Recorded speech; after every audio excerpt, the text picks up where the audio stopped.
Bonjour à tous et bienvenue sur la chaîne, bienvenue dans cette nouvelle vidéo consacrée à Gunung Padang. Gunung Padang, c'est un site antique étonnant, assez peu connu, situé sur l'île de Java en Indonésie.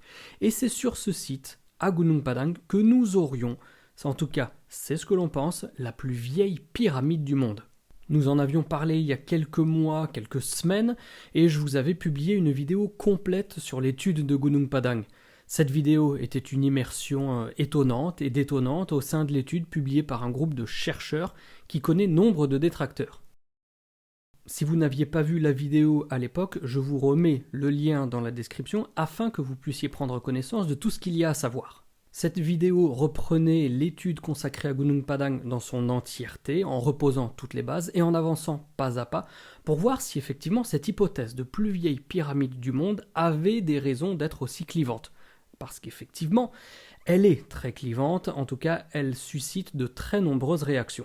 Et aujourd'hui, cette 4e vidéo consacrée à Gunung Padang sera la dernière d'une série que j'avais initiée en décembre 2022 lorsque j'avais fait la revue complète de la série Ancient Apocalypse de Graham Hancock sur Netflix, série dans laquelle, lors du premier épisode, il passait beaucoup de temps à se focaliser sur Gunung Padang. À l'époque, le point sur lequel j'émettais le plus de doutes était la datation des vestiges datés à 27 000 ans. Enfin, plutôt on va dire l'interprétation de cette datation. La datation en elle-même, elle ne pose pas de problème. On ne remet pas en cause le fait que ce qui a été daté date effectivement de 27 000 ans. Mais si on se penche sur ce qui a vraiment été daté, on se rend compte qu'on est face à un château de cartes prêt à s'effondrer. C'est vrai que c'est un site clé pour celles et ceux qui sont à la recherche de vestiges de plus en plus vieux. Et puis, il y a un côté sensationnel de clamer haut et fort que, enfin, un site a été découvert et qu'il est plus vieux que les pyramides d'Égypte. Donc ça constitue, une sorte de révélation immense pour ce qui est annoncé être aussi une pyramide. Toutefois, la réalité est tout autre lorsqu'on prend vraiment le temps de lire dans son intégralité cette étude. Certes, Gunung Padang est un site en forme de pyramide, mais ça n'est pas une pyramide. C'est une formation naturelle en forme de pyramide au sommet de laquelle nous trouvons un site archéologique avec des vestiges. C'est très différent. Dans toute cette histoire, la réflexion se fait à l'envers, j'ai l'impression, parce qu'on cherche à démontrer une idée qui nous tient à cœur, une pyramide vieille de 27 000 ans, et on interprète quelques éléments pour les sortir de leur contexte et leur donner une nouvelle valeur argumentative servant à démontrer l'idée de départ. Vous voyez ce que je veux dire ? Mais si on remet les choses dans leur contexte, en les articulant avec ce que l'on sait d'un point de vue archéologique, ça se complique un petit peu. Enfin, non, ça se complique pas. Finalement, ça devient beaucoup plus simple et plus limpide. Donc regardons un petit peu quels sont ces éléments, on va les replacer dans leur contexte et on va voir ce que ça donne. Et avant de rentrer plus dans le détail, je prends un tout petit instant pour vous informer, vous, les plus passionnés d'archéologie et de vestiges et de sites antiques, sachez que dans à peu près 1 an, je vais me rendre à Java, non seulement pour vous faire un maximum de vidéos consacrées au site de Gunung Padang, mais aussi les sites de Borobudur et Prambanan situés au centre de l'île de Java, près de la ville de Yogyakarta. En tout cas, tout ça, ce sera dans le cadre d'un repérage pour vous créer un itinéraire absolument exceptionnel et unique qui arrivera vers la fin de l'année 2026. C'est toujours comme ça, ça me prend entre 2 et 3 ans pour vous créer les itinéraires que je vous propose. Donc voilà, sachez que si vous avez envie de toucher avec les yeux ce dont on va parler dans cette vidéo et ce dont on a parlé dans les 3 vidéos précédentes consacrées à Gunung Padang, sachez qu'il y a un voyage qui arrive. Et si vous avez envie d'être prévenu en priorité, n'hésitez pas à me faire un petit mail à planetraw@gmail.com et je me ferai un plaisir de vous envoyer toutes les infos sur ce voyage dès qu'elles seront disponibles. Donc, je disais, regardons ces éléments en détail. Commençons par le plus important, les 25 ou 27 000 ans d'âge des restes qui ont été datés. Après avoir lu l'étude, je confirme, timidement, parce que c'est dommage finalement, que ce que je disais en 2022 est toujours valable. Ils ont analysé des matières organiques, oui, mais ils n'ont pas analysé des matières organiques issues d'activités humaines. C'est une distinction qui est très importante. On analyse en fait du bois brûlé, mais ce bois brûlé, il est simplement dû au feu de forêt évidemment très fréquent dans la jungle javanaise. On pourrait se demander en outre si ce bois ne pourrait pas être issu d'une activité humaine, c'est tout à fait légitime.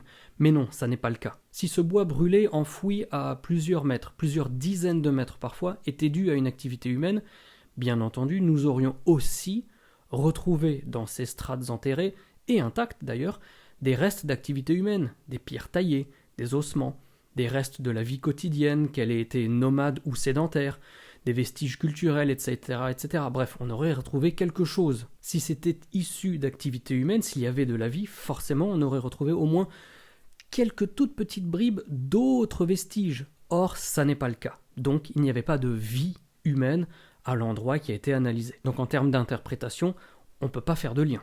Par contre, ce qui existe, ce sont les traces de vie, d'habitation et de culture sur ce qu'on a appelé l'unité 1. On est alors entre 2000 et 1100 avant notre ère, pour la plupart des vestiges, et aux alentours de 500 avant Jésus-Christ pour les plus récentes datations. Là, on se trouve par contre au sommet de la pyramide et nous sommes en plein dans les vestiges basaltiques.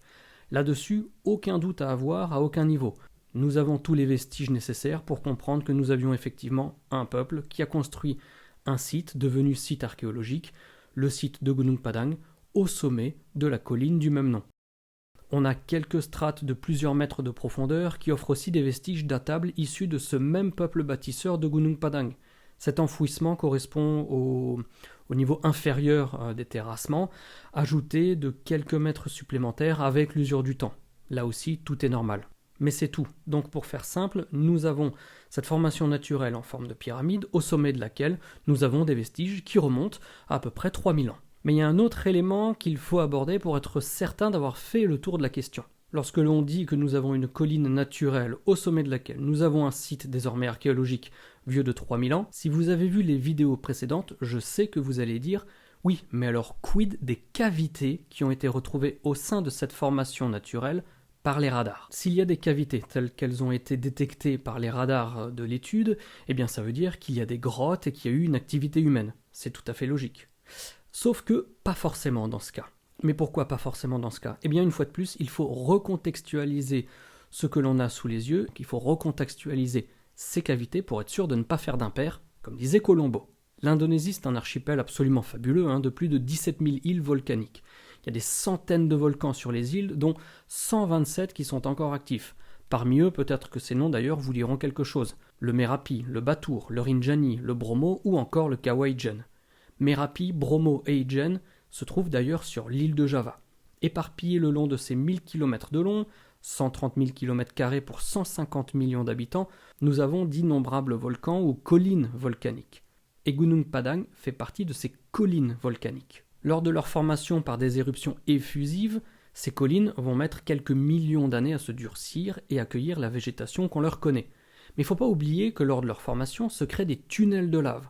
On connaît la même chose en Islande, aux Canaries, aux Galapagos et j'en passe. Sauf qu'au bout d'un moment, ces tunnels se tarissent et laissent de grandes cavités aux formes diverses et variées. La nature est ainsi faite et tous les tunnels désormais vides, on peut même les visiter et les arpenter sur tous les pays que j'ai mentionnés, que ce soit les Canaries, l'Islande, les Galapagos et d'autres. C'est ce phénomène volcanique en fait qui est à l'origine des cavités de Gunung Padang, au même titre que l'on retrouverait les mêmes cavités si on analysait au radar les autres collines qui se situent autour du site de Gunung Padang. Donc lorsqu'on regarde tout ça en détail, que l'on recontextualise chaque élément, qu'il soit archéologique ou naturel, eh bien on comprend plusieurs choses que je vais résumer. Oui, Gunung Padang est un site extraordinaire situé dans un cadre extraordinaire. Oui, Gunung Padang est un site archéologique, un site antique unique en son genre. Oui, Gunung Padang est un site archéologique d'au moins 3000 ans, peut-être 4000. Oui, j'ai très envie et j'ai hâte d'y aller pour pouvoir vous ramener mes propres images.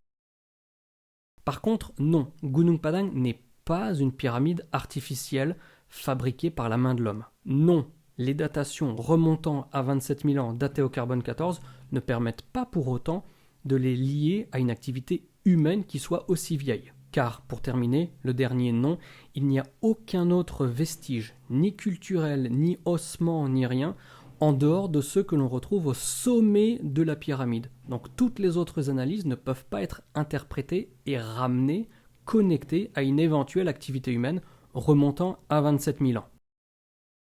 Donc voilà, j'espère que maintenant vous avez une lecture plus nuancée, plus juste par rapport à ce que l'on sait de Gunung Padang et comment, en articulant, contextualisant tous les éléments, on peut savoir qu'est-ce que nous avons à Gunung Padang et qu'est-ce que nous n'avons pas.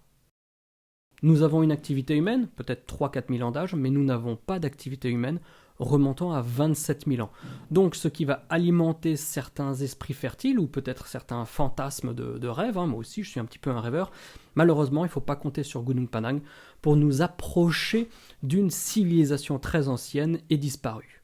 Voilà les amis, j'espère que cette vidéo vous a plu. Merci beaucoup de l'avoir regardée jusqu'au bout parce que si vous entendez ces dernières phrases, c'est le cas. Et d'ici à ce qu'on se retrouve sur la chaîne pour de nouvelles réjouissances, comme toujours, portez-vous bien et surtout n'oubliez pas de garder la passion. Ciao ciao.